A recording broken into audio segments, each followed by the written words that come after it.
चल हो जा शुरू। केसरिया से मन जोगी हुआ रे, दिल झूमे देखो पतवारा हुआ रे, दिल झूमे देखो पतवारा हुआ रे। हर पल मनाओ केसरी त्योहार। विमल, बोलो जुबान केसरी।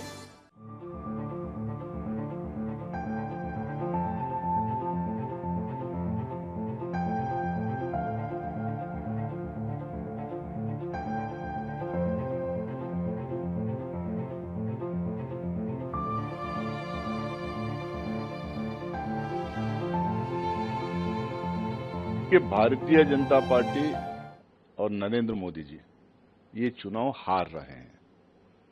जितने फेज का इलेक्शन अभी हुआ है उसमें जो संकेत आ रहे हैं, जो खबर आ रही है, जो फीडबैक आ रहा है, हम लोग तो आ ही रहा है, वो देश के प्रधानमंत्री हैं, उनको भी आ रहा हो कि उनको पता चल गया है कि वो चुनाव हार रहे हैं।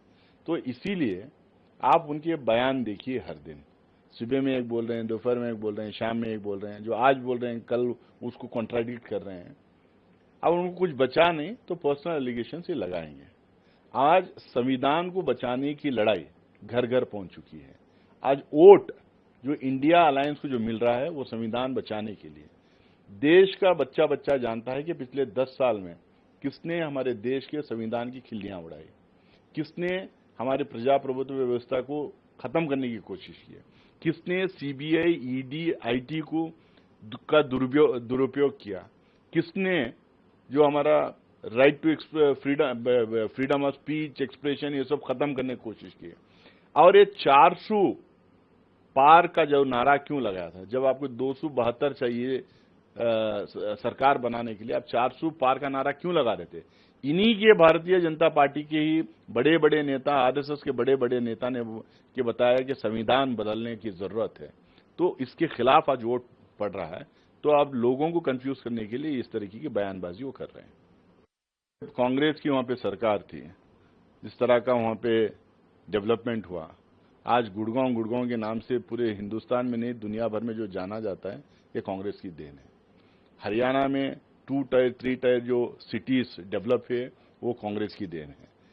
पिछले 10 साल से क्या देख रहे हैं हम लोग? वहां पे इंस्टेबिलिटी क्या देख रहे हैं, वहां पे करप्शन क्या देख रहे हैं, वहां पे हर 2-3 साल पे मुख्यमंत्री बदला जाता है। तो ये हरियाणा को कांग्रेस ने 10 साल पहले इतना दी, 10 साल बाद हम लोग, तो हर जो सक्सेसिव गवर्नमेंट सेंटर में रहती है, जब 5 साल के पुराने 5 साल के पिछले 5 साल के मुकाबले में, पिछले 10 साल के मुकाबले में जब पैसा देते हैं, तो जाहिर सी बात है जब नेशनल बजट बढ़ता है तो स्टेट्स का शेयर भी उसमें बढ़ता है। तो इस तरीके के आंकड़े दे के लोगों को गुमराह करने की जो भारतीय जनता पार्टी की चाल जो रही, ये लोगों को समझ में आ गया। हरियाणा में 100% सीट्स कांग्रेस के खाते में जाएंगे पार्लियामेंट इलेक्शन में, और 6 महीने के बाद जो असेंबली इलेक्शन आएगा उसमें भी कांग्रेस की सत्ता बड़ी भारी संख्या से सत्ता वहां पे बनने जा रही है। योगी जी ने कहा है कि देश पर जब भी कोई संकट आता है तो देश छोड़कर भागने वालों में राहुल गांधी का नाम सबसे पहले आता है। योगी आदित्यनाथ जी जो है अपनी पार्टी के नेताओं के बारे में, जनसंघ के नेताओं के बारे में और आरएसएस के नेताओं के बारे में शायद ये पढ़ते नहीं है।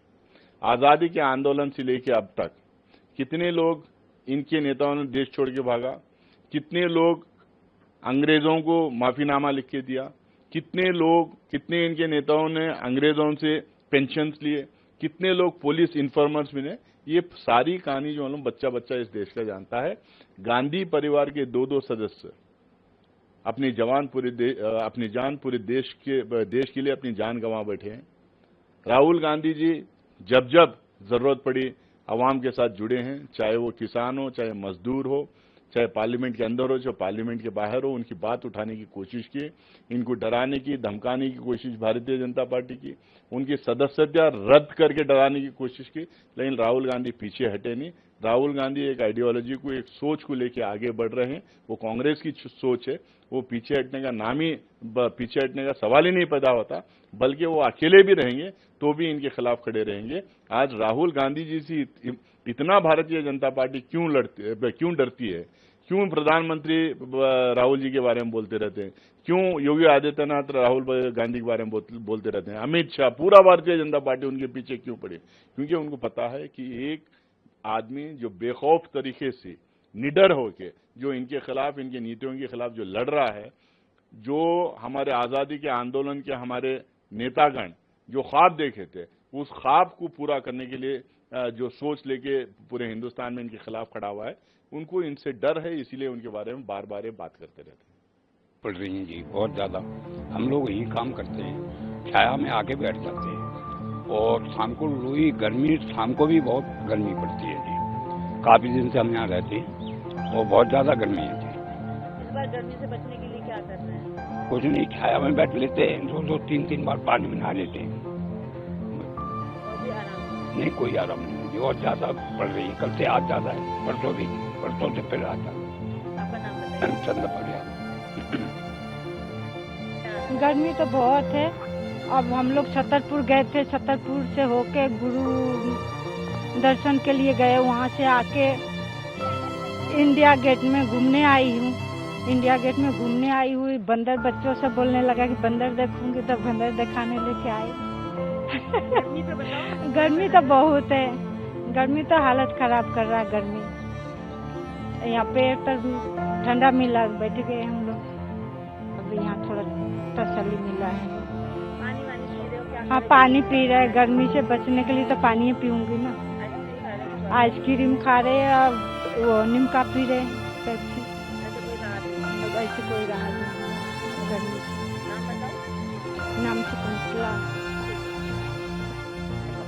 नाम बताओ। मेरा नाम लावना सिंह पवार है और मैं नागपुर से आई हूँ। एक्चुअली हमें लगा था कि यहाँ थोड़ा ठंडा होगा, लेकिन बहुत गर्म है।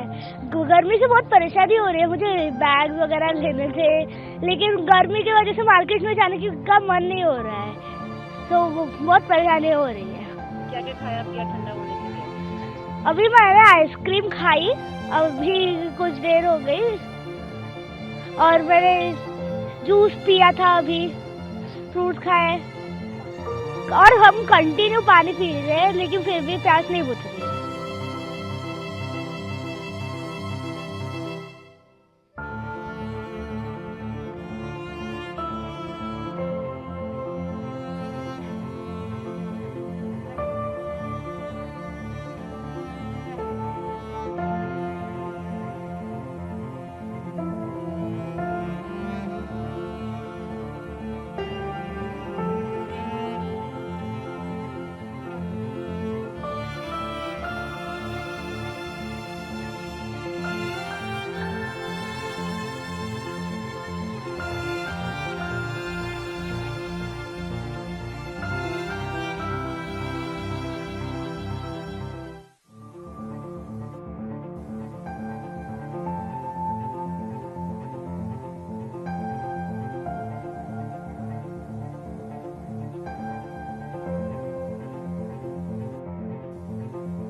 नाम बताइए। मैं सुंदर पुजारी। पुजारी जी, मुंबई में गर्मी का क्या हाल है, आप देख रहे हैं काफी देखे कि गर्मी बहुत जास्ती है, किसको बोलेगा गर्मी है करके, इसको बोल नहीं सकते है ना, किसको बोलेगा, इसको फायदा नहीं किसको बोल के, अपना जान अपने इसको देखने के लिए हमारा काम है, कोई देखने वाला नहीं है।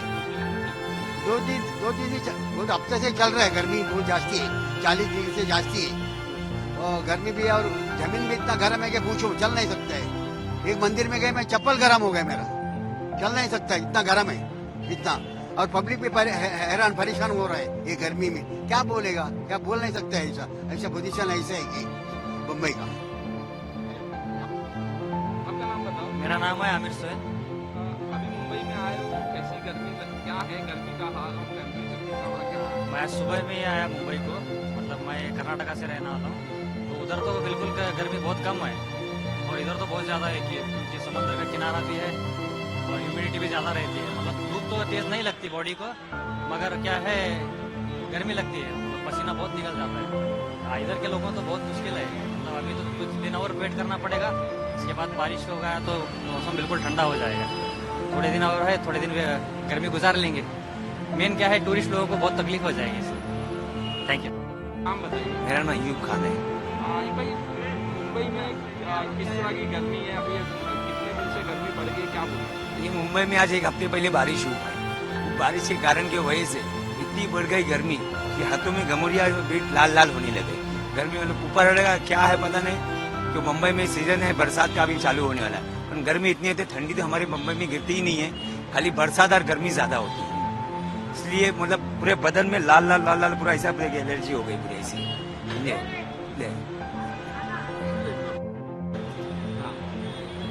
आपका नाम बताइए। मेरा नाम सैयद असलम है।